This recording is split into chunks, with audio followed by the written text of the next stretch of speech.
I do ask this question a lot in our meditation about what it is that we most intrinsically want to feel, what it is that we want to know. And the answer, what I'm always trying to point us to, I'm not trying to point us to an image of trying to become something peaceful. I'm trying to point us to a state of mind, of peace, of contentment, of ease, of wholeness, of harmony. And so it's this state of openness, of spaciousness, of not wanting to, or not needing to add anything onto this moment, and not needing to push anything away. So there's really this sense of ease and contentment with what it is that's happening, with what it is that's arising in this moment. And so this isn't what it is we most want to feel, what it is we most want to know, is not some magical far-off place. It's not something that's separate from us. It's not something that we need to get. It's always here. It is always available to us. So while the peace, the contentment, the harmony, it does not come and go. It is our attention that comes and goes. Our attention that leaves the peace and goes up into our thoughts, into the thought-created me. So where we can be feeling quite at ease, quite peaceful in one moment, we know that that pull, right? The thoughts just kind of pulling us into, pulling our attention away as though, well, there's just this one thing I need to think about right now. I need to think about that email that came in where that person was rather rude. And even though I've deleted the email and told myself I'm not even going to answer it, I should think about what I would say just to put them in their place. Or maybe that thought's just nagging at us, just pulling at us like, let's just go back and think about that conversation you had earlier with so-and-so. Because I think you might have said something wrong, or I think you might have made a mistake, or you might have looked a little foolish. And even though you were just going over it a few minutes ago and you felt okay again, it's like, no, let's just go over it again. Or it's just that pull into fantasizing about how you're going to feel in some future moment, how good I'm going to feel when I finally get this project done, when I finally get over there, when I finally get the praise or the approval. I'm finally going to feel good. I'm finally going to be okay. And so what we're in essence doing is setting up that the thought-created me needs to be okay before I can be present. And so we say that we want peace, contentment, freedom. This is what we say is most important to us in the world. But we keep prioritizing the thought-created me over the reality of me. And so the problem is that as long as we are prioritizing the thought-created me's happiness, we will never know the peace that is always here, because our attention will always be lost in the thought-created me. And because the thought-created me, it's always in relationship to something. It only shows up in contrast, right? We can't think about ourselves unless it's in relationship to something else. And whatever that something is that we are relating the thought-created me to, it's on a changing spectrum, right? So on a spectrum of opposites, of polarity, of success and failure, of winning, of losing, of praise and criticism, of fairness, of unfairness, of happiness, of unhappiness.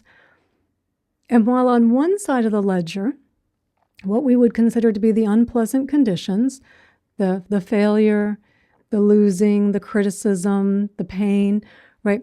We're always trying to fix for what's there. And while 99%, not a scientific number, but my own experience, 99% of what it is we're trying to fix up there is not happening, will not happen, probably never happened. It's just our perception of ourselves in that moment of what's going on, where we'll take a thread of having made a mistake, and then we turn that into, I'm such a failure, I'm such a loser. And now I've got to try and fix for that. I've got to try and defend myself. I've got to try and prove something. I've got to try and get myself out of this predicament that I put myself in. And so it's every time that we are thinking about ourselves, remember, I have to be in relationship to something else. So if we're looking on the unpleasant conditions, if I'm thinking about myself in relationship to someone criticized me, right? Maybe it was just someone on the road, right? Just went by and said, oh, you're a terrible driver, right? Something kind of inconsequential, right? But in our mind then, I was criticized. So now thinking about me, criticized, the only way I can sustain this me is now to try and come up with a solution, a thought-created solution to my thought-created problem, to appease a thought-created me that will only feel good for a moment. Until then it goes, but let's just go over that again. Let's just go over that again. Let's just rehash that again. So it just keeps going on and on and on. And just in this endless spiral, we say we want peace, but we give our attention to something that will never let us feel it, never let us know it. And so on the other side of the ledger then, the pleasant conditions, the success, the praise, the winning, the pleasure, the comfort, the happiness, right? The other side of the ledger, we're always trying to stay there, right? When the changing conditions come into the good conditions, still changing, now we want to stay there. And in fact, not just stay there. We want more. We always want more. I mean, one of the best examples that we can all relate to, and even if you've never done it yourself, right, you can relate to this, that if someone makes a post on social media, I mean, maybe it was you happen to have a nice picture of yourself, or you came up with some clever quote, you had some little video, and you put it up on social media. And then this particular post happens to get an inordinate amount of likes and comments, positive comments. What a great photo, what a great quote, what a great video, right? And so with all of this, now we're feeling praise, we're feeling approval, we're perceiving in our mind that this is success. Now, if being on that side of the ledger, of being in the pleasant condition side, is really about bringing us to satisfaction and contentment, we would then put the phone down and just go, yeah, that was nice. But that is not what happens. Let me check the phone again. Oh, I got more likes again, more comments again. Set the phone down for a moment. Oh, I'm back. Oh, more likes again, more likes. Now we're in this state of agitation, wanting more and more and more. And then as the likes and the comments at some point will start to taper off, now I'm trying to think, how can I do another post like that? How can I get more praise, more approval, more success? So again, I'm prioritizing the thought-created me over the reality of me, whose inherent nature is peace.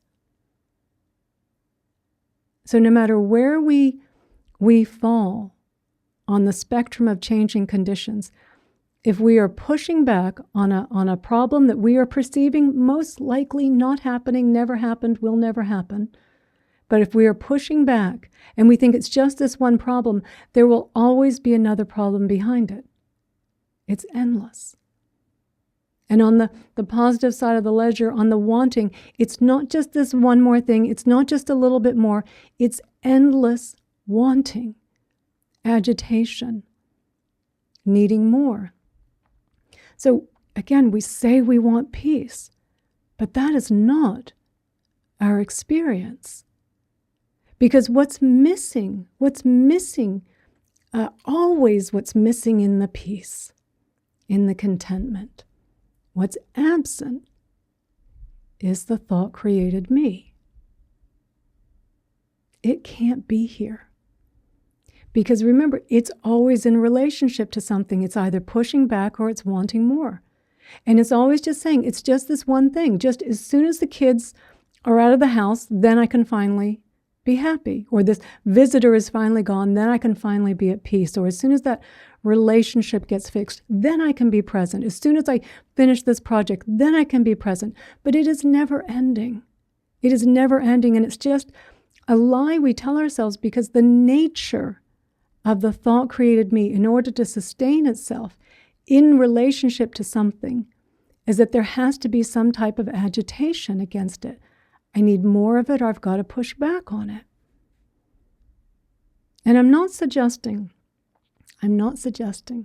that we don't ever think, right? That thinking can be useful. Thinking about ourselves in relationship to something can be useful, can be helpful to us. The problem is that we think way too much about ourselves. 99% of the time, what we are thinking about never happened. Yeah, I mean, again, at best, a slight exaggeration that we play on. Isn't happening. It's definitely not happening now. And it will not happen. And all of this fixing for it is to try and make ourselves feel safe, to try and make ourselves happy. But in fact, it's not doing anything at all. It's just making us stressed. It's making us unhappy. And so for the 1% or the 2% or the 3% of our thoughts, that maybe there is something that does need some actual thinking about. There is something that needs to be done. It gets so lost in the chaos of all these thoughts that really we don't give our attention to the one thing that probably does need our attention. And so what we do need is discernment, right? We need to be able to discern between which thoughts are useful, which thoughts are helpful, and which thoughts are not. And so this is where mindfulness comes in. This is where mindfulness is so helpful, because it pulls us out of the spiral of our thoughts. It dials down the agitation so that we can then investigate and see what's going on here, what's useful here, right? Holding up every single thought to scrutiny, every thought. Doesn't matter what it is, hold it up to scrutiny, because again, even the thoughts where you might go, I do need to do something with that. But now that I'm pulled out of the downward spiral of endless thinking, now I can take the right action. Because often in the spiral of thinking, maybe we are even thinking about something that there is some validity, we do need to be thinking about it. But in that habitual unconscious way in which we do typically think about our problems, about what it is that we want, we can often either act in ways that are not appropriate, that end up, cutting off our nose to spite our face, right? Or paralyzing us in a way that we don't act at all. So it's not about saying that also, yes, thinking is helpful, thinking is useful. We don't want to throw the baby out with the bathwater.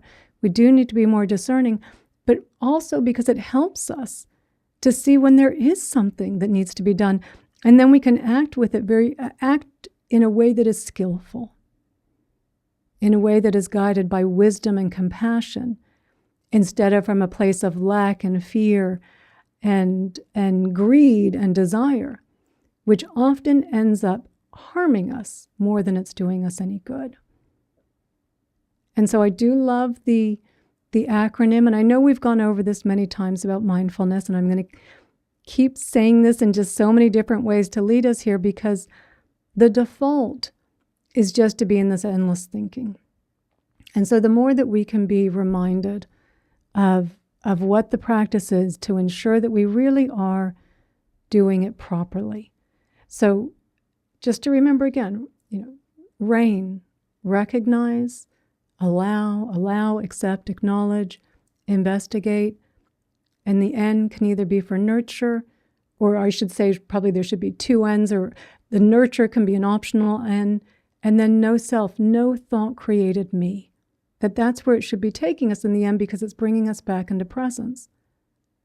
So when we recognize what it is that's happening, the moment that we recognize, and of course the telltale signs of that we're lost in the thought created me, is there is some type of agitation. There's just that like, oh, something's not quite right. I don't feel good. I don't feel good. Something's not quite right. Right? So that's a good sign. It's like, oh, so I'm lost in the thought created me. Right? That right there gives us just that little bit of like coming out of it, being able to see what's going on. But the more that we can really get clearer on it too, like, wow, what's going on? Oh, and in fact, yesterday I was talking with someone who was telling me about all these plans they've got coming up, travel plans. Some of it's work, some of it's going to be some time to relax and take a break. But he was saying how when he gets to the break time, he can never relax. He always feels guilt. He always feels the guilt over not being productive. And so I was like, great, this is where your mindfulness practice comes in, right? Recognize, here's the guilt. Here's the guilt. As soon as you can recognize the guilt is here, again, you've created some space. You're no longer in the downward spiral, in the fear, in the dis-ease. And it's like, oh, that's what's going on. And then in the accepting, the allowing, the acknowledging what's happening, what's really here, right? There's a feeling here. There's a contraction here. There's some tension here. So we breathe and we feel it. And again, now we're here with what's happening and we're out of the story. And so the agitation is starting to get dialed down. The fear is starting to get dialed down. And then we can investigate. And we can investigate now. Now our thoughts are being very skillful. Wow, I had planned this work holiday, work/holiday. I had planned some time in here where I was going to be able to relax on the beach. And here I am. But the guilt is stopping me from being able to relax. Yeah, I do need to take a break, right? This is part of, if I can't enjoy this, if I can't enjoy being here now, right, then there's never, ever going to be a future time that I can enjoy because it's always going to be now. So it's dealing with this problem, this perpetual always thinking, oh, it's the future I'm going to be happy, the future I'm going to be able to relax. It's like, it's now. And you feel the tension, you feel it like breathing through it, like, yeah. And as you do that, right, what opens up, because your attention is now left, the thought created me, and what's opened up is presence, right? I mean, presence was really always here, but our attention is now here in the present moment. The openness, the not needing to add anything onto this moment, the not needing to push anything away. The contentment, it's here. There was no thought created me. That's the no self. No thought created me. You, reality, are here, right? And you, reality, the nature is peace, contentment. It's the thought created me that's layering, that's adding all this on.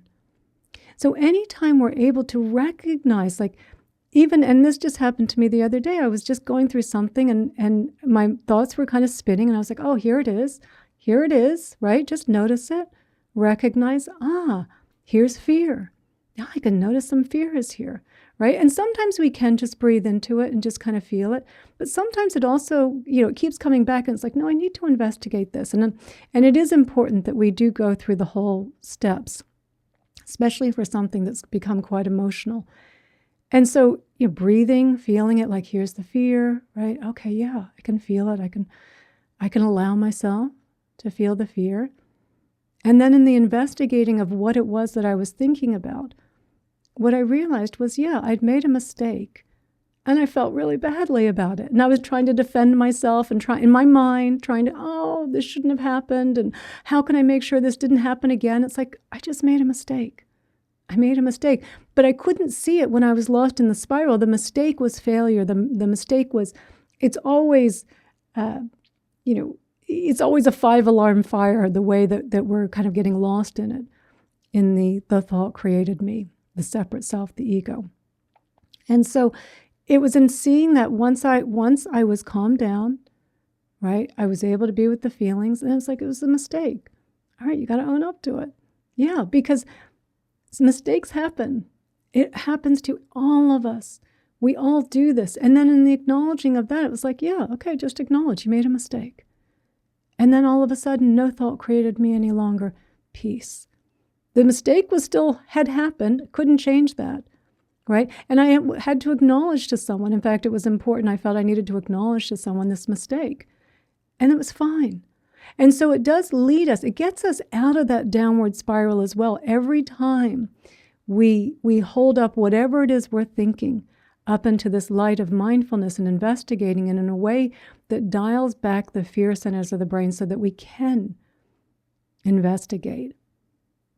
And I do think it's important that we recognize when we're pushing back on something, guilt, anger, disappointment, mistakes, not feeling worthy, in any way that we are pushing back, our thoughts are activating the stress response.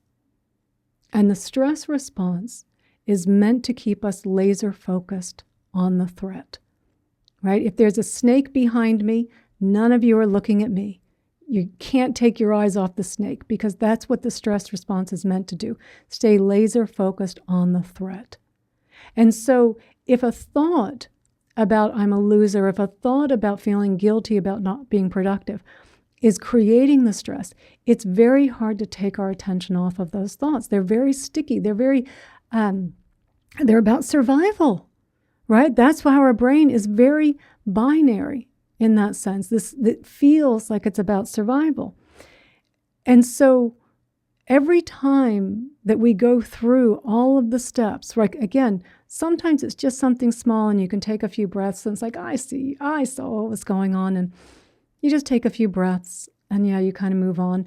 But when it feels a little bit stronger, like you really do need to go through the steps of really acknowledging and accepting, allowing what's here and investigating. Because every time we are able to label what it is, it's guilt, it's the fear of a mistake, of looking stupid, it's the disappointment, it's the fear of the unresolved relationship. Every time we can label what it is, the moment we do that, we start to pull ourselves back from it. And we are dialing back some of the fear in our brain. And when we're dialing down some of the fear, what's coming back online is our prefrontal cortex, the part of our brain that helps us think rationally, that helps us pay attention, that helps us solve complex problems, that helps us manage our emotions so we can go, hey, settle down back there, amygdala. Like, it's okay. It's not the end of the world. And so it really helps us to be able to see more clearly what's going on. Because the more we stay lost in the thoughts, the faster the thoughts spiral, the more the fear gets whipped up in us. And our brain, in that state, it cannot perceive the difference between reality and what we're imagining as a threat. And so everything, what it is that we're thinking about feels like a genuine threat. And we know what this is like. It feels so genuinely real. And it is hard to put these thoughts down. And it is why mindfulness is so important, that we bring it to, whenever we're having that feeling that something's not quite right, when we're feeling a little bit, that sense of unease, and yet we are perfectly safe in our environment. Recognize what's here. That's the first step. You've got to recognize and then go through the remaining steps until you can get to the point that, no thought created me. That's not me. A representation of me that can sometimes be useful when used wisely, when used sparingly. But when we spend too much time up there, we start to identify that is reality, and that what is reality is not reality. So while we are perfectly safe in our home, we're perfectly safe driving in our car, in our minds, we're imagining some nightmare. And yet, an hour before we said what I wanted more than anything was peace, the peace is here. The peace is here. It's just that our attention has left it.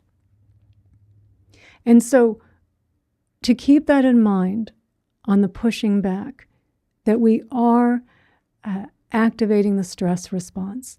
And the stress response, it was meant to come on quickly and go off quickly. Like you either got away from the tiger or you didn't. But in this way, it just keeps going on and on and on, and we get more and more exhausted, and our thoughts become more and more exaggerated, and yet the whole thing feels so believable to us. So we've got to remember our practice of mindfulness of RAIN, and not just on the pushing back, but also on the desire side as well, on the wanting side, because that's just as believable. And this is where we're tapping into a different survival system, the motivation reward pathway. So this pathway that's meant to give us the focus and the motivation and the energy and the drive to go and find food sources, to go and find watering holes, to go and find shelter, to go and find mates, that's meant to get us to go and do things that will help us survive, gets hijacked by our thoughts when we think, no, I need the chocolate cake, even though I'm completely full. Or I need the new car, even though my car is only a couple years old. Or I need the next promotion. I need just a little bit more money in the bank. I need a little bit more praise. It's turned all of these things into survival for us. So we get so laser focused on something. And of course, what also happens is stress will start to come into that as well, because what if I don't get it? What if I don't get the praise? What if I, now I'm fearing the criticism, or what if I don't get the promotion? What if they get it instead of me? And so just in fantasizing about something, just I'll just be so happy when I get over there. We're so believing in what the thought created me is imagining happiness over there, that we don't even realize how unhappy we're feeling in this moment, because it is creating still a certain amount of contraction, of agitation within us that we don't even notice. We're so focused on what it is that we want, we don't even realize, no, actually, every time we say, I want the new car, I want the new this, I want the new iPhone, I want the new computer, I want the new outfit, there's a belief that it's going to bring me happiness. There's a belief that it's going to bring me to this state of contentment. But it never does, because this isn't a system for a contentment. It's a wanting system to go and get things that we need to survive. And this is why all of our houses are filled with all these things that we got, thinking they would bring us happiness. The whole time lost in these fantasies, thinking of where happiness is going to be out there, missing the peace, the ease, the contentment that is right here and now. So I would also just encourage, mindfulness isn't just for the problems. It's not just for what we're pushing back on. It's also on what it is that we're wanting. And in and of itself, if you want a new promotion, or if you want a new car, if you want the chocolate cake, in and of itself, those are not bad things. So I'm not saying that we do nothing, but that we keep bringing ourselves back.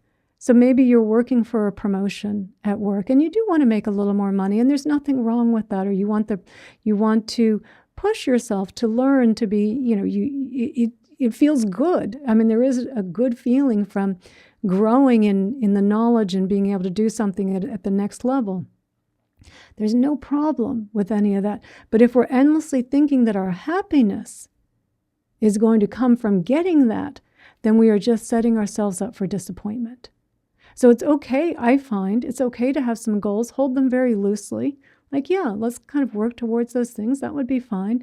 But the peace, the ease, the contentment that we answer to in what it is that you most intrinsically want to feel is always available here and now.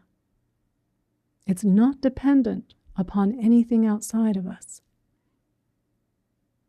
And so I also, and I've recommended this before, and I will recommend it again, it is good for us to schedule doing nothing time, because we're not very familiar with what this state of ease and contentment feels like. We tend to imagine, we imagine ourselves as peaceful. That's not peace. right? That's imagining me as peaceful, imagining myself as contentment. That's not peace. That's not ease. So we're not very familiar with what this state really is, with this state of not wanting to add anything on, not wanting to push anything away, of really being okay in this moment, of feeling whole, of feeling content. And so the more that we can schedule some time and just start small, 3 minutes, 4 minutes, 5 minutes, right? Just to begin with, maybe after our call, maybe after we hang up the live, you think, I'm going to practice 4 minutes right now. So use your insight timer. You're on it right now. So use your insight timer. Set the meditation bell for 4 minutes, not to meditate, right? Just to be, right? That as you're sitting here, hear what sounds are arising and changing. Notice what you're seeing, right? Notice what's around you, right? Feel where you are. Feel your body. If you're sitting, feel yourself sitting against the chair. Feel how your back is. Feel your shoulders. Feel the body. Notice what's here. And know that you will be practicing mindfulness still, because it doesn't take long. The default is to not be okay in the present moment. I don't like this. I need to add something else onto this. So noticing that, there it is again. There's the thought created me wanting to add on something to this, right? There's the thought created me thinking about, imagine if I do this every day for the next 20 days, and then I build up to 10 minutes, 20 minutes, and then imagine how peaceful I'm going to be. It's amazing how lost we get in these fantasies, right? That's the thought created me again. It's trying to include itself in it. And the thought created me cannot be here. It's not its nature. Peace is not its nature of the thought created me. But reality me, presence, the nature is peace. The absence of the thought created me. So just recognizing that, recognizing it with mindfulness to keep bringing your attention back, keep bringing it back. So that you start to get familiar with, too, recognizing, yes, the peace was never gone. My attention kept going, right? It's like in the sky or the sun, right? The sun, or the sky always there, but the clouds just moving through it. And then the clouds part and you're like, oh, there's the sky. Well, it was never gone. And it is 100% the same with our sense of peace with our sense of ease. It's always here, but the thought created me gets all of our attention. So the more that we can practice just building time into our day where you're just sitting just a few minutes at a time. Don't go for anything too big. But again, it's not a meditation. It's because even that is kind of doing something. I mean, depending upon what type of meditation you're doing. But it's teaching us to notice how quickly our mind, how quickly our attention goes up into our thoughts, right? It's getting into that habit of noticing it and then starting to trust the peace, because we are so used to that agitated state. It's such a familiar state to us that almost it feels uncomfortable when we're away from it for too long, because it's like, oh no, I better get back to the agitation. I mean, surely somehow all this agitation was keeping everything together. And that's what we believe. And so we don't really trust the peace of the present moment. So we just build it in slowly and practice, again, more mindfulness as we're going about our day. I mean, always bringing in the mindfulness, noticing when the mind's running a little bit too fast, it's already off to the next thing, to keep bringing it back. And again, not to say that we're not ever going to be able to think, but that we're thinking more clearly, right? Every time we bring it back and it's like, oh, okay, I do need to think about planning for something, or I do need to think about what I'm going to do next on this. Okay, but now it's not in this agitated state. And so it's still thinking, but the quantity of the thoughts goes way down. And then the quality of the thoughts goes way up. And so more discerning of our thoughts, being more skeptical of our thoughts, really shining a spotlight under what it is that's happening, without any judgment, no judgment whatsoever, because it's just, that's what's happening. So just noticing it, pulling ourselves out so that we really can ride the ups and downs of life more easily, because we're always getting both sides of the ledger, right? Some relationships are a little better than others, or maybe work's going really well, and yet one relationship is a little bit off, or our health's a little bit off, or our health is going really well, or maybe something's going on at work. It's always shifting. It's always changing. But I would say that 99% of what we are thinking about in the thought created me is not happening, will never happen, and never did happen the way that we are perceiving it that's happening. Most of our suffering, most of our agitation, most of our tension is self-created, is thought-created. It's just how we're perceiving things. And of course, I'm not denying also that, yes, things do happen that aren't so, that arguably are bad things. We lose someone that we love. We did get fired. We are really sick. Something really is happening. But if it's not happening now, the worrying about it isn't helping. And in fact, if you have the conditions, and I believe that most of us have the conditions, not everyone in the world has these conditions, but most of us have the conditions where we truly are safe. We are okay. You've got enough friendships of, if you really needed some help, some support, you've got someone there that you could reach out to. You can always come on our Sangha, of course. You know that we will always be here for you. You have a roof over your head. You've got some food in the fridge. We've met the conditions of survival. We live in pretty good conditions most of the time. We do still have things that go wrong in our lives. But often the thought created me will want to come in here and kind of use that as an example to say, no, you should be thinking about these things. I would argue the more that you are present, the more that you are feeling at ease, the more that you are here with what's happening, when the conditions do get very bad, when they do change, that we handle it far better than we would have fretting all the way up to it, saying, I knew that was going to happen, so I worried for the last 5 years about it. So it doesn't make us weaker. It doesn't make us dumber. In fact, if anything, we are just, I would suggest, our best versions of ourselves.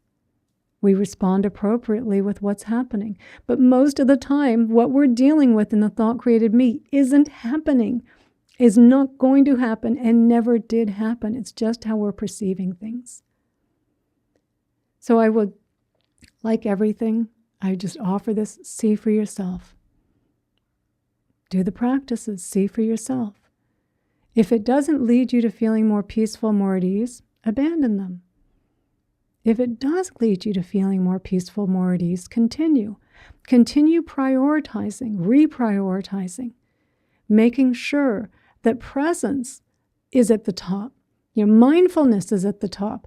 And the thought created me is to be questioned, not to be denigrated, not to be killed, destroyed, to be investigated. Hold it up. Every now and then, it's got some good advice. And I think it's a healthier environment when we're more present. We spend, not more, but we spend more time with our attention out of the thought created me and here and now with what's happening. That the more that we're able to be here, and then when those thoughts do arise, it's genuinely about something that needs our attention. And we're able to handle it more skillfully, with more wisdom, with more compassion. Because the reality is, there is nothing on the other side of this moment. It's always this moment. If you can't find peace, the peace that is always here in this moment, no amount of thinking is going to get you there. because eventually that future moment will arise and it will just be the present moment again. So if what you want most, and I genuinely believe that we want is some variation of the word peace, contentment, that sense of feeling whole, that sense of feeling at ease, right? If this is what we want, then we can't give the thought created me the priority that it has been given. And the practice, the tool that we use to help us keep it in check, right? Just to keep it in check is mindfulness, right? And of course, self-compassion is a mindfulness tool, and self-inquiry, all of the practices that we have. But to keep holding our thoughts up, the thought created me, up for investigation, see what holds up. Whatever holds up under the scrutiny, okay, that needs your attention. Great, now you can handle it more skillfully. Feeling from a place of feeling safe, from a place of feeling at ease. So it is, I find it just that reprioritizing makes such a difference in how we feel day to day, moment to moment, and to get out of this idea that peace is somewhere in the future, because it's just not. It's just here. It's just our attention that keeps leaving. So keep noticing that. So every time you catch yourself and your attention leaves the thought created me, notice how your attention opens up to what's happening and how much richer and how much more interesting life is. Because quite frankly, the stories of the thought created me are quite boring. They're monotonous, repetitive and monotonous, and they're just keeping us in a state of agitation and fear, which is really quite sad, given that for many of us, that's not representative of our conditions. So the peace is here, it's now. We just have to keep pulling our attention away from what's taking it from us, taking our attention away from it. Okay? So, okay, I will go to some questions. You're very welcome, Ruth. I just want to see. So, Stephanie, yeah, worrying isn't a good thing. Yeah. It contributes to sickness and takes over, because the worrying, the worrying is activating the stress response. So, we can be worrying about getting sick and, in fact, making ourselves sick in the process. Because, as I said, the prefrontal cortex gets shut down. But also because stress it's a massive shift of resources in our body to help us deal with the threat, which, typically we had to fight, run away, or freeze from. A lot of it was fighting and running away. So it's a massive shift of resources, to give us kind of this superhuman strength in that moment, the focus, go, just to stay laser focused on the threat, get away from it. And so every time we get stressed, our immune system gets drastically reduced, its activity. It kind of it's like a lever gets pressed on it, because we were more likely to die in the past of bleeding to death. The infection would come later. And so every time we get stressed, we have a release of sticky blood platelets, because we were more likely to die from bleeding out. And so, we're not dying today of real tigers, we're dying of paper tigers, all the paper tigers that we're carrying around in our heads, right? Heart disease, heart attacks. And so, yeah, it's not good for our body. Our reproductive system gets greatly inactive because, you're dealing with a threat. Your body's not putting a lot of energy into, digesting what you had for lunch. It's like, no, we've got to reallocate resources. It was never meant to be a chronic system. It was meant to be an acute system, on, off, on, off, on, off. But the worrying just goes on endlessly, right? Because you can't run away from it. They just keep building up and building up and building up. And then what happened with just like one little thing, I burnt the toast this morning, right? And maybe your partner said something to you about it. And then that starts building, and then the traffic starts building, and then your boss is a jerk, right? And it just keeps building and building and building, and everything starts to become a threat to us. Everything starts to become something to fear. And yet we're walking around perfectly safe. It's just the way that we're perceiving everything. So yeah, the worrying doesn't, endless worrying does not help, right? Does not help us.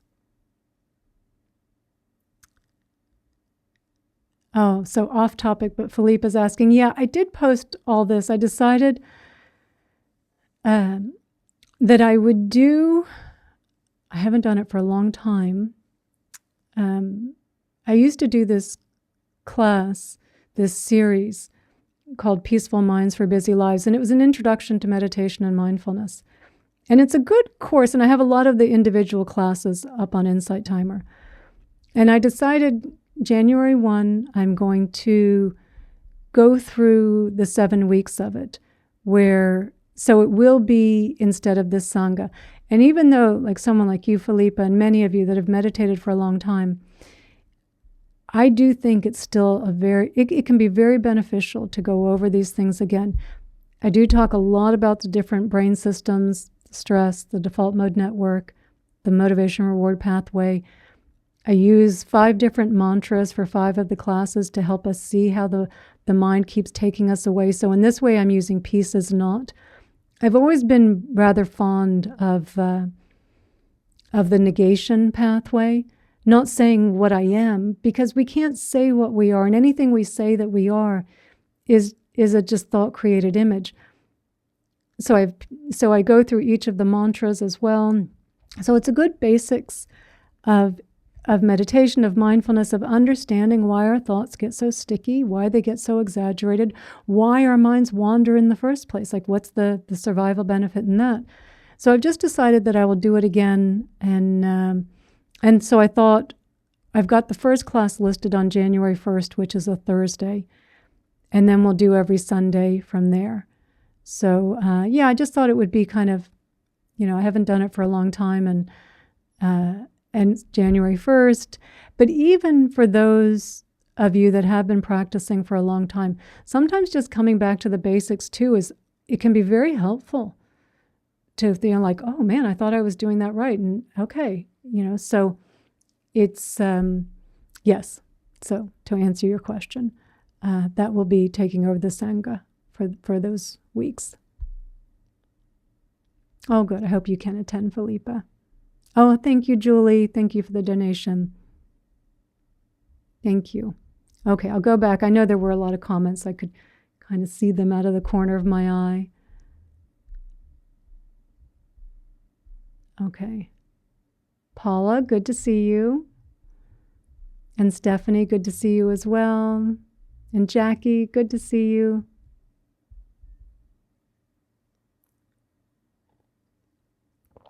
Oh, thank you, Aviva. Thank you so much. Yeah, Stephanie, and Randolph, thank you. Thank you so much. I don't use, I'm not an affirmation, I don't teach affirmations because I don't want to say that I am anything. Anytime we're saying, and again, I'll just tell you, this is what how I see things. So if anyone takes offense from this, I apologize, but I'm just kind of showing you, and I'll tell you why. Anytime I'm saying, I am love, I am peace, I am enough, I am at one with the universe, I am consciousness, it's in relationship. I am in relationship to something else. Who do you think is saying that? It's the thought created me. Reality does not need to say what it is. And this is why I find the negation path so helpful, because I think we get so easily lost in saying what I am. And and thinking that I can turn the thought created me into that. You can't. The thought created me, the separate self, the ego, its nature is separation, right? I'm thinking about myself, what I want, what I don't want. I've created a separation, and I see myself as an independent, inherently existing self. And I see myself as the center of the universe. This is the way the thought-created self sees itself. Its nature is, I believe the nature is lack. I've never seen it where it's not lack. I need something to happen to feel whole. I need something not to happen to feel whole. It's always setting something up. And so anytime we're saying, I am something, that is this thought created me. It's never going to turn into reality. So it does beg the question, who's hearing this? Like, do we imagine that reality is hearing this and going, oh, I am this, I am that. It's not. Reality, because there is a reality here, that there is a Stephanie here, a Philippa, a Meredith, not as an independent, inherently existing self, but as an interdependent, interconnected, impermanent appearance. And so anytime I start saying what I am, that's just the thought created me. And so the more that we recognize what we're not, right? Remember, it's the attention goes up into the thought created me. But once we go through mindfulness, the RAIN acronym, self-compassion, self-inquiry, it's about seeing, oh, that was just an appearance, that was a more illusory appearance, but not me, a representation of me, but not who I am. And so what I am, and again, even when I say that, like an interdependent, interconnected, impermanent being, that's the nature of what's here. But to say what this truly is, I mean, I don't know. What I do know, it's always changing. What I do know, it is absolutely interdependent with every, all of you, with the weather, with what I ate earlier, what's happening in my neurochemistry, what's happening with my hormones, what's happening with the internet, what's happening with the dogs, what's happening with my family, like all these things, that there's nothing here acting independently, right? But the moment I start saying, I know what this is, and again, the nature, whenever the nature of existence, of reality, our reality is peace. It's always peace. And we can know this for ourselves. Every time we come out of the thought created me, every time we recognize it kind of going on and it's pushing back on something, oh, no, I'm right, or this, or whatever it is it's doing. And we can recognize, who is that? Who is that that's upset? Who is it that's bothered by that? And we question it and we can't find it. And we're like, oh man, a moment ago I felt so bothered. And now it's okay. And there's maybe a feeling, still a residual feeling, but it's like, yeah, because everything's always changing here. And then, but what always happens, that every time you come out of the thought created me, it's like this, we're all wound up in the thought created me, and then it's just, oh. You hear the sounds, and you see the sights. Oh, and then you see the bird, and you hear the bird that you didn't hear a minute ago or see because you're so lost in something. Oh, wow. And there's just a feeling of wholeness again, because the thought created me as separation, lack. And then, I feel okay again. Yeah. Everything's all right. The peace is here. And then later we go back up and do it. Oh, because now I lost it. I got to get back to it. how can I get more of it? How can I recreate those conditions? Oh, who is it that needs to recreate those conditions? And it's to come back. So I find personally that it is much better to see what I'm not, just to see every time I get lost in that.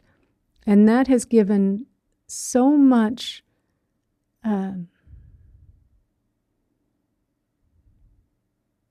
there's so much letting go in that, because you do start to trust this more. And there's also, as I've talked about in many classes too, there's just a seeing, like when you're no longer thinking, commenting, narrating on every little thing. And not to say that thinking completely ends, or even that the separate self completely ends. But when you're not kind of always trying to get somewhere, right? And there's just the sense of ease as you move through the day. And maybe the thought comes in about, oh, I'll be so happy when, then you see it just, oh, yeah, oh, and it's just, oh, yeah, the peace is here. The thought created me makes happiness dependent upon something. The thought created me need to be something. I need to become something better. I need to be more spiritual. I need to be more love. I need to be more peace. And so it's trying to become something it is not. And so I've found that hasn't been effective here. Now, if it's whatever works for everyone, of course, definitely go with that. Definitely go with whatever works for you. But you asked, do I, that I said something about not using affirmations. Right, I don't use affirmations.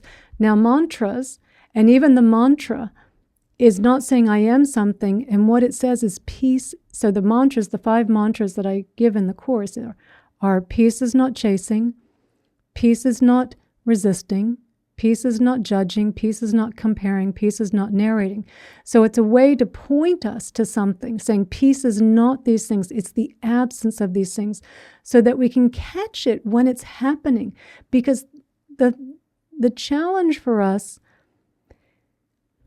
is that our attention leaves what is here and goes up into the thought created me. So if we can catch all the ways in which it's doing it, and it's doing it in some very similar ways, right? Very familiar ways, and all kind of maybe slightly different stories, different plot twists, but in the same mind movements.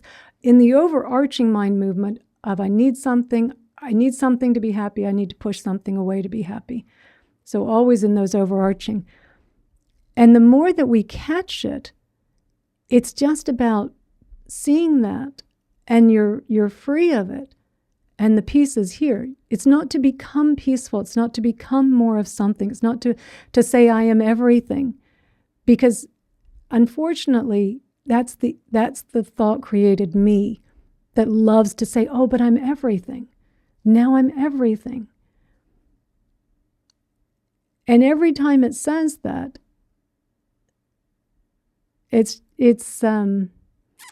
can kind of feel good for a few. Oh, I'm everything. I'm everything. It's landing in the wrong place, right? So the ego kind of, oh, look at me. I'm everything, right? And it kind of starts to build this character around, I'm everything, right? But remember, it can only sustain itself in a relationship. You won't last long there. Eventually, someone's going to come along and say something, and we're going to be like, I'm everything. How dare they say that to me? I'm so peaceful. I'm so realized. How dare they say that to me? Right? Or just we remember something we did and we think, oh, I was everything a minute ago, but now I feel like a loser again. And so what I would say is catch that. Oh, I'm not that. Use mindfulness, recognize, accept, investigate, nurture. No separate self, just no thought created me. We don't even have to make the no self that difficult. Because literally I'm not the thought created me. I don't have to split myself in two. There is no separate, independently existing, inherent self. And yet, this self loves affirmations. It loves to pretend it's something. And it can do it for a little bit, but just see how long it lasts for. right? And so, yes, Philippa, just what you're saying, they're very popular because it gives the separate self something to do. I'm going to become this. And it helps us just stay lost in the trance of it. And we get fooled. Oh no, but I'm becoming something. And Stephanie also, I did do all that stuff. I did it in the 90s. I did do it. I followed law of attraction. I did the affirmation. So I'm not even saying this that I didn't do those things. I did them.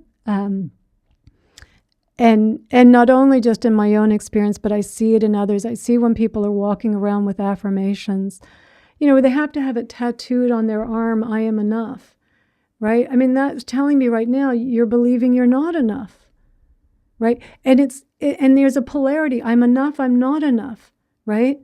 And so it's not to see yourself as either polarity, because the relative world is polarity, but it's not to identify yourself as any of those things. Right? This is the big challenge, is the identity. I am love, I am peace, I'm enlightened, I'm spiritual. That's just another identity. And any identity is not who you are, because it's an image.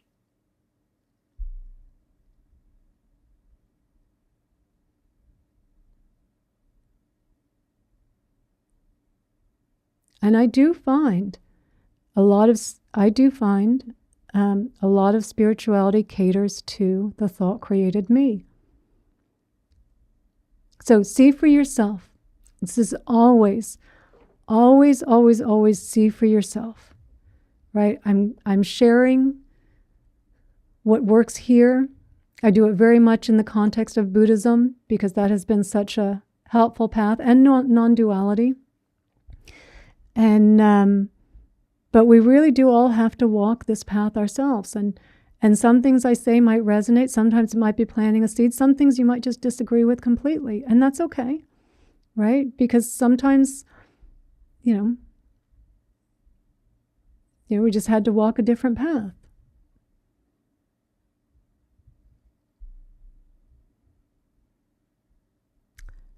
Robert, I'd love for you to give a little more where you're saying, thank you for lowering my ego, which is harming me.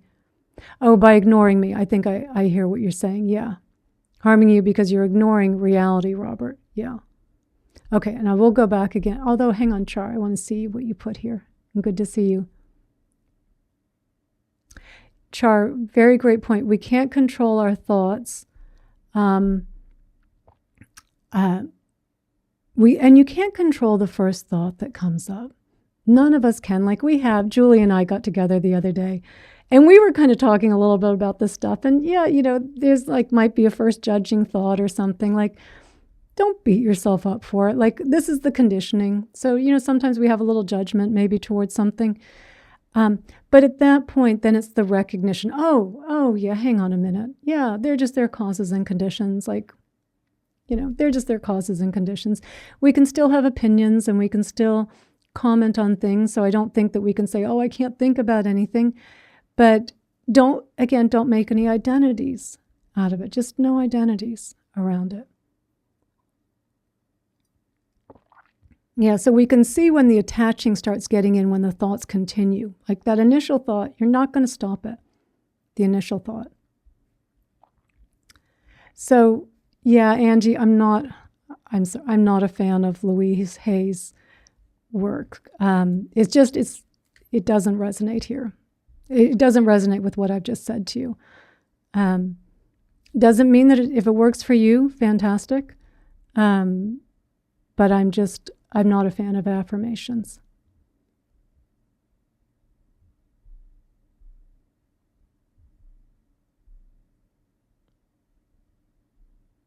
But hang on, I want to go back to your other point here, Angie, where you said, don't affirmations create new neural pathways, therefore using them creates new thought patterns, emotions? I mean, what it's creating is just another way of seeing yourself as something separate. If I'm saying, And just feel free to put another affirmation in there if I'm using the wrong examples. If I'm saying, I am love, I am love, I am love, I'm imagining myself as love. I'm probably imagining, if I'm love, I'm imagining also everyone loving me. I'm imagining things going perfectly, right? Because I've got to kind of add on to it. You got to keep adding on to it. So what I would say is it's just keeping the new, first of all, those neural pathways aren't as strong either. What we might say, I'm going to use quotes like the negative, let's say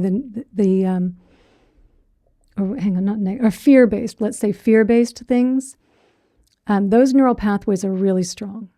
When they get laid down, something happens, something traumatic, gets laid down, our hippocampus, is, has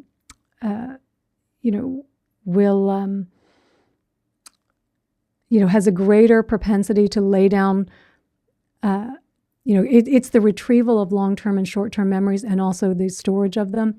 So the more fearful type experiences that happen to us get laid down very, very strong, very, very quickly because it's about survival.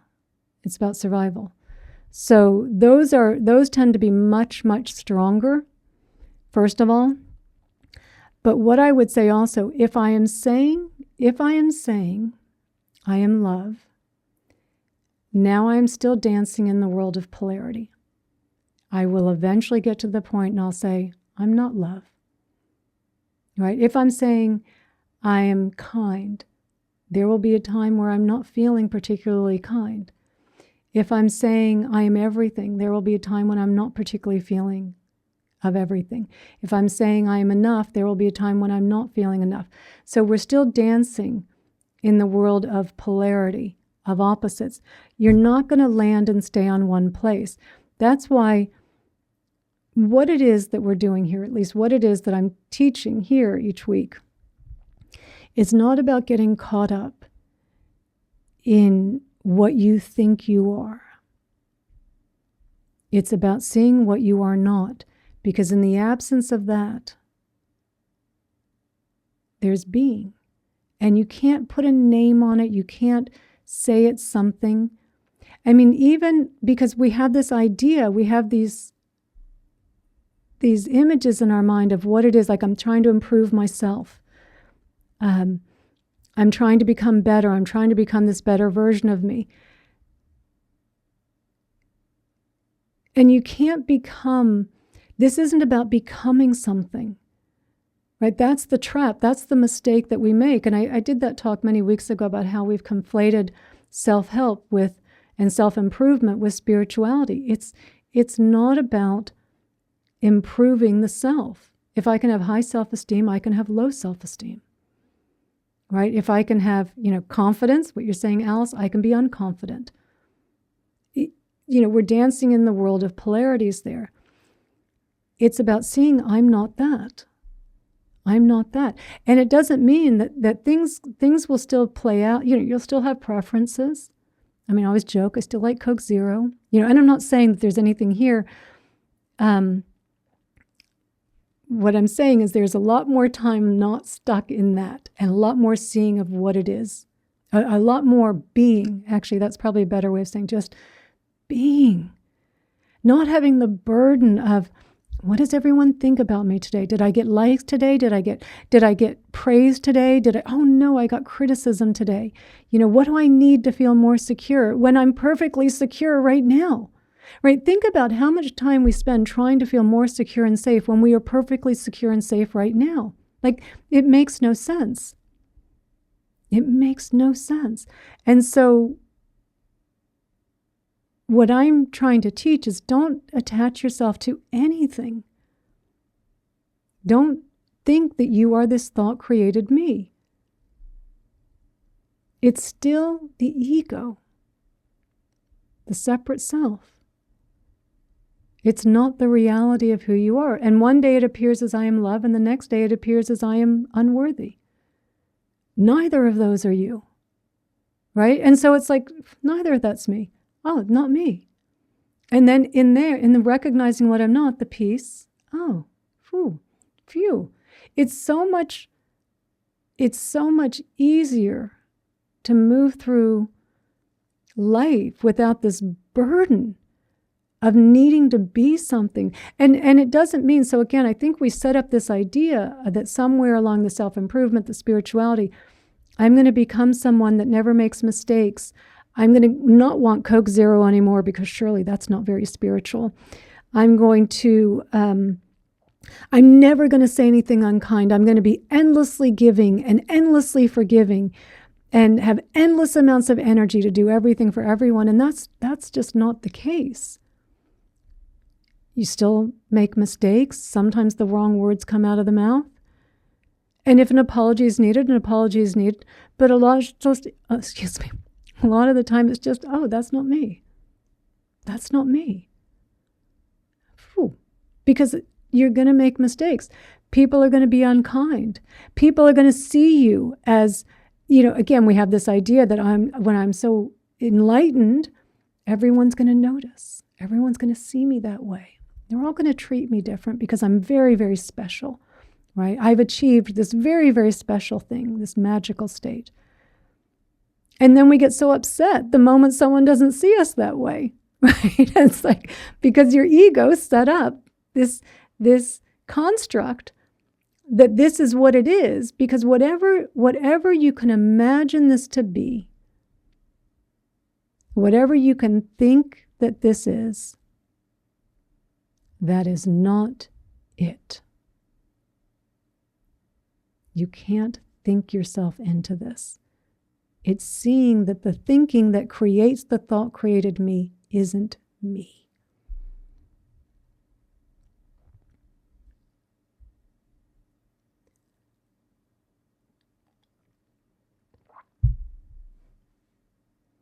And along the way, as we kind of follow this path to find what never left us, right? This is the joke in the end. It never left us. It's just our attention was somewhere else. We were identifying with something else. And along the way, there are just numerous pitfalls. And I know Philippa joins with me on this. Probably Alice, you too, and Monica. We all fall for it. Julie, you and I were talking about it the other day when you were at my house. Like, we all fall for it because it's the separate self, right? And it's kind of like in spirituality, I feel it's the last place for it to hide. It's the last place for it to hide. But it does fool us for quite a while on the way, right? Oh, I'm going to be more spiritual. I'm going to do my hair differently. I'm going to wear different clothes. I'm going to get some tattoos. I'm going to, I'm going to be this whole new, different me. And it's just the ego pretending. It's just the ego pretending. Pretending to be something. And so when you see it there, it's kind of, not that it doesn't still come in and catch us off guard, because it does. It'll still catch us, but you don't get caught. At least I find for where, what I find is when it does catch me off guard, it's not for very long. There's a catching it pretty quickly. And applying the tools, all of the tools that I'm suggesting, right? Mindfulness, self-compassion, self-inquiry, compassion practices, meditation, all of these things, not to get attached to any of these things, not to make an image out of any of these things, but they keep you seeing what you're not. And just into your point here, Michelle, to your point, isn't everything just perception except truth? Well, first of all, everything the way we're seeing is perception. Yeah, we're all seeing, it's all just perception. There is an absolute reality here, but don't try and get caught up in it in truth, because if there's truth, there's false. Be mindful of the polarities. There is an absolute reality that all of this is taking place in. I don't want to name I don't know what it is. I don't know what it is. And I know in some traditions they will name it. I know there's I know that in presence, not being caught up in the thought created me, there's an awareness, right? And then the moment I start perceiving, oh, what's that I'm seeing over there? What's that I'm hearing over there? Now I'm kind of twisting it around again, right? And I'm starting to make it about me, right? And however I'm perceiving it is based on how I'm feeling in that particular moment. How did I sleep the night before? Did someone just do something nice for me? Did someone just do something unkind for me? Are one of the dogs sick? Am I losing someone that I love right now? Did I just get a big bill? Did I just get a cactus in my finger? Whatever it is, right? Whatever I'm perceiving is based on billions of different causes and conditions. And out of that creates this perception that's always changing, always changing. And the perception of me, so really, Angie, to your point also, the perception of me always changing. How I feel about myself one moment, right? Maybe everyone gave me praise and I opened my bank account and someone gave me $1,000 or, and I'm feeling great and everything's good. It's like, great. That's so I'm seeing myself, man, I'm great. I'm set for life. And then 20 minutes later, something changes and you kind of come off of that a little bit. Oh no, I'm not set for life. No, now something's bad again, right? And it's seeing that almost like kind of like soap bubbles, not getting caught up in it. Because it's just always how you are perceiving yourself, how you're perceiving the situation.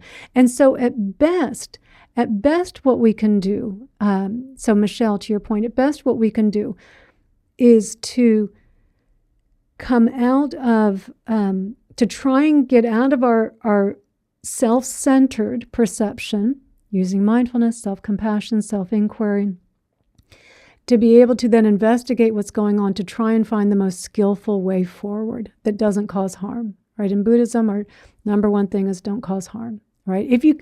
But you're still going to cause harm, right? I mean, even inadvertently, we're still going to do it. So not to say, okay, I came out, I used mindfulness, and I was then able to investigate the situation, and now I have the truth of it. I don't think that there's an absolute truth that we can ever have to it, but I think the more that we get out of the self-centered view, the more clearly we have a better sense of what's going on, and perhaps a good way to move forward, but not the right way, not the absolute way to move forward in a particular situation. So, Angie, yet there is just this moment. I mean, that's all there is this moment. And we kind of say, is that it? That's all there is? But in this moment, my God, there's a trillion things happening in this moment. I mean, think of what is happening, that got you to this moment, or even, sorry, probably not think about that. But yes, we're going to think here for a moment because we need to be able to communicate somehow. So, it's like you hear the sounds, and you're seeing the sights and seeing a little bird, and you realize like, man, they're aware of me, and it's kind of, my interactions affecting their interactions, and there is a sense of wholeness and a sense of ease. It's just easier. It's not. I do think there's this perception of the present moment being so boring. I mean, the drama of me, of my story, is so boring. Is so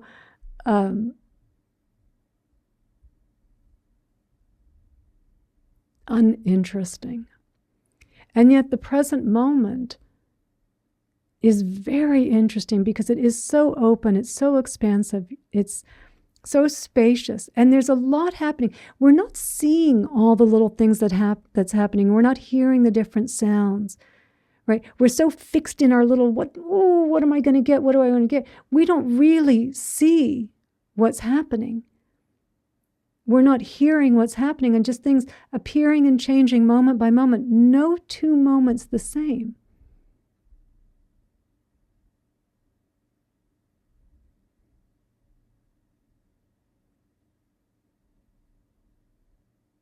This is why I suggest, and why I suggested in the practice, in the talk, to spend some time just doing nothing. Just a couple minutes to start. Because the default is to go up into our head. That's just the default. We're used to doing it. We're conditioned for it. It's just the default. And so just spending a few minutes and seeing for yourself how, Monica watching the bird, how entertaining that can be. How good it feels when you don't need to get anything out of the bird. You're not saying, I hope the bird stays. I hope another bird comes. I need the bird to move over here. You're just watching, just seeing.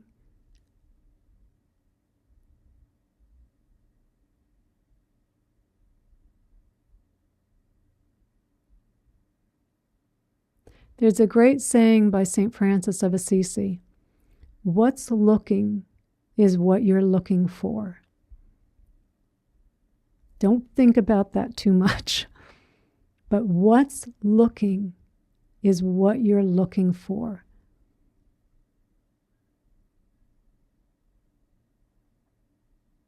There is a unique experience that's happening for each of us.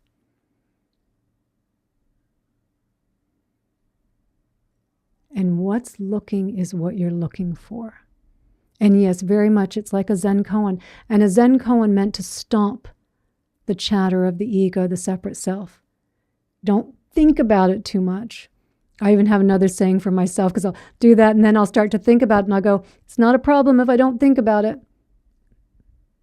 Yeah, because it's always trying to but. And then see for yourself how life goes. You still show up when you're supposed to show up. The preferences, things that you liked, mostly some of the things that you did to distract yourself from being, those things do fade away. You'll lose interest in some things. You'll mostly lose interest in you. Thank goodness. What a burden it's been. What a burden.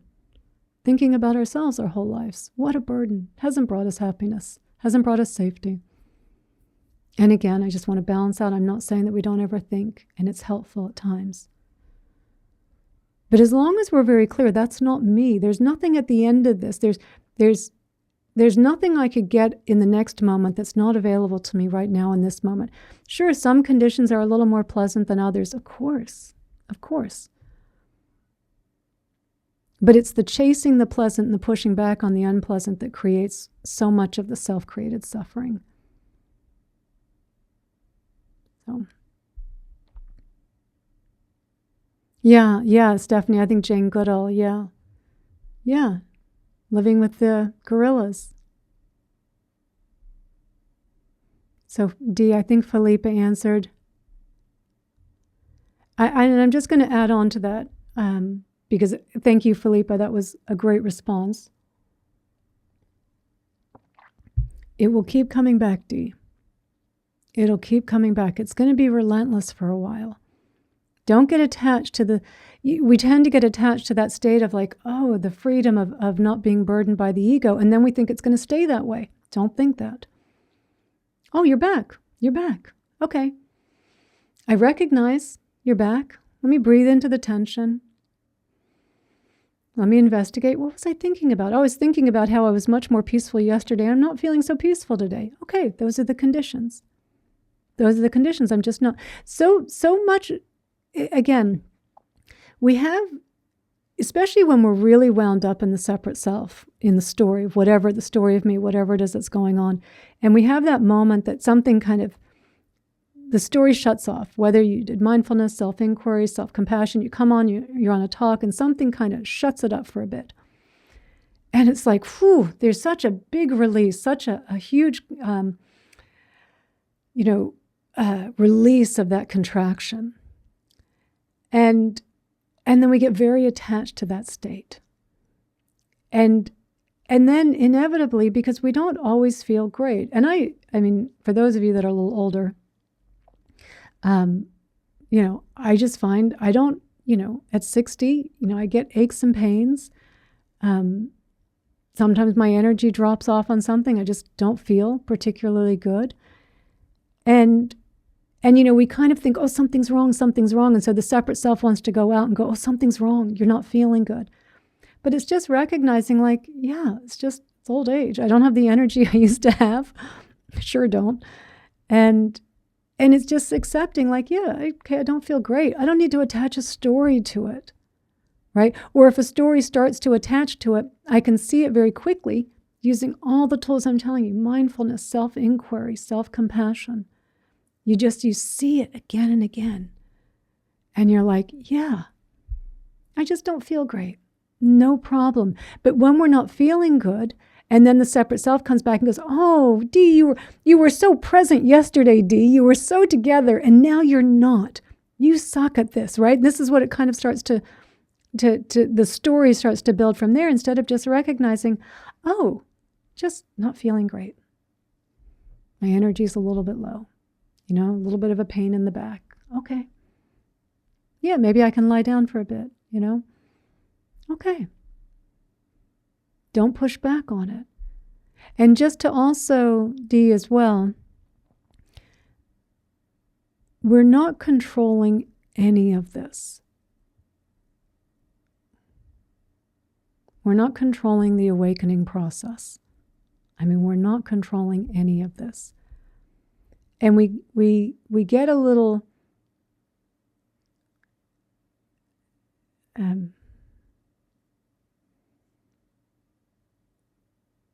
we kind of think I can force this sooner, and not realizing in that forcing, in that grasping at it, we're just back in the separate self.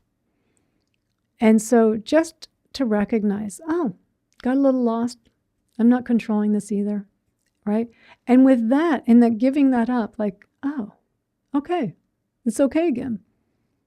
It'll come and it'll go. It'll come and it'll go. It does start, and I do find there's just what's happened here is that you'll spend more and more and more time less caught up in it.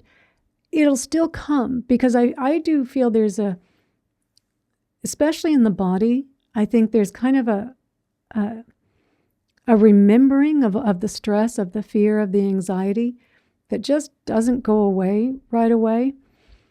And so the more it's just kind of recognizing, yeah, that's just, there's just some residual stuff here.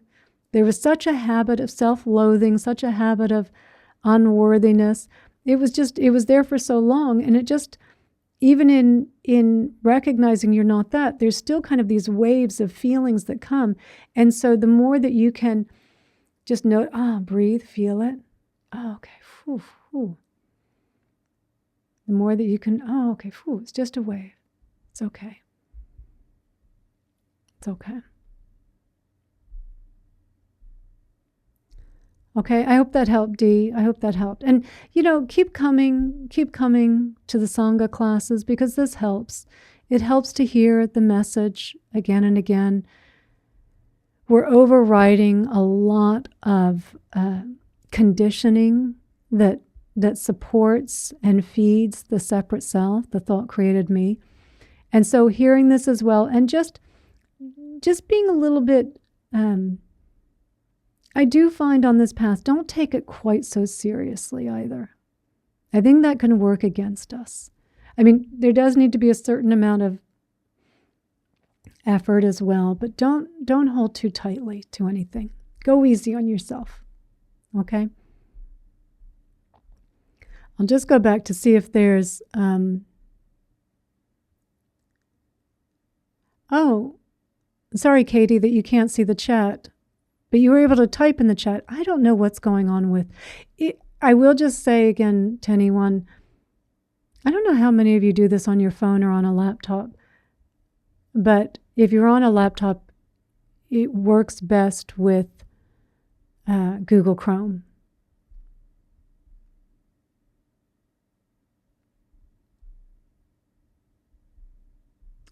Okay, so I think we probably covered a lot of it here. If I didn't get to your questions, I just want to see. I think the conversation, in fact, I've gone back as far as I can. It'll only let me go back so far. So I apologize. Sometimes I get a little stuck in the in what's coming up, and then I can't get back. So yeah. Oh, thank you, Stephanie. Thank you for the donation. Oh, and you've had to log in and out too, Alice. They are doing changes and upgrades. I mean, this whole format is in the last few months is new. So yeah, I guess just bear with them as they're making changes. So sorry about that. So yeah, let's go ahead and bring us to a close now, and just to remember, just we've got to change our priorities. We can't keep putting the thought-created self ahead of reality of me. And if you're very clear on what it is that you want, peace, contentment, something along those lines, then presence, mindfulness, got to be higher than the thought created me, right? And just catch it when you can, don't beat yourself up. Doesn't matter how long it took us to catch it. You finally caught it, right? And the more that you do that and start, and you're really being more than thinking about being something, it's just easier. It's just easier. It's better. And you'll start to,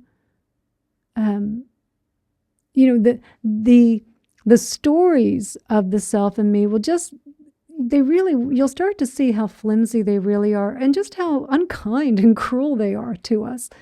All right, you'll lose interest in them. You'll lose interest in it. And the present moment, then you're here, it's far more interesting. So, okay, so thank you guys. Thank you, Philippa. Thanks, Patricia, Libby. Thank you. Thank you, Robert. Oh, thank you, Catherine. Thank you, Angie and Helen. Oh, first time here. So glad you were here, Helen. You're welcome back anytime. We do meet every Sunday. And, Nilafor, thank you. And Paul, Monica, always good to see you. Catherine, Michelle, good to see you. Thank you guys for the donation. I so appreciate it. And, and Julie, thank you. The weather's quite nice today, isn't it, Julie? Julie lives down here in Baja as well, relatively speaking. So, I think we're kind of getting into the better weather now. So we will, Fleur, thanks. Oh, thank you. Thank you for coming. And I just so appreciative of all of you. Thank you. And we will meet again next Sunday. We'll do this again. I do record this and I put it up on Insight Timer as well. So I'll put this up. So, thank you, Heather. Thanks, Angela.